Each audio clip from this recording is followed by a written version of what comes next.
келген әдемі гүлдер. Енді Ортаға келіп айтсаңыз да болады. Енді Балауса ханым болашақта енді ол жанмен барлығы күшті болып кетер деген ниетпен, сеніммен енді болашаққа еш нәрсе уәде бермесем де, бірақ қазіргі қызығушылықпен танысып көргім келеді. Расул, Ол арудың. енді бұл шешімге негізі ұзақ ойландыңыз ба? Енді прям ұзақ ойланып бүйіп жүрдім деп айта алмаймын. Мен нақты шешіп қойдым, бірақ кішкене бір уақытын күткен сияқты болдым ба, өйткені мен андай жігіттің да бірдеңені ойластырып, пландастырып, болашақта мен бұндай болып жатса, енді өзіңіз сәл қобалжуыңызды басыңыз, Расулбек. Бір әдемілеп тұрып, әдемі гүліңізбен жеткізіңіз.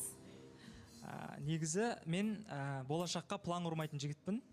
Нақты бірдеңені қаладым ба, сол нәрсеге тәуекел етіп, сол нәрсені жасап көретін адаммын.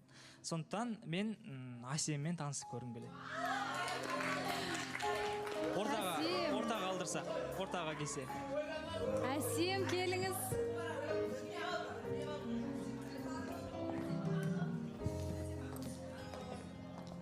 Әсем, таңғалып тұрсыз ба?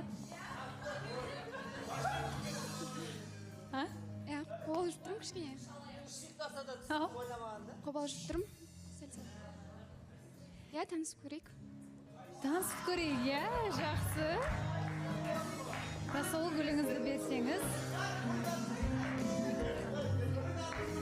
Иә. Енді... Негізі мен иә деп айтатынына сенімді болдым.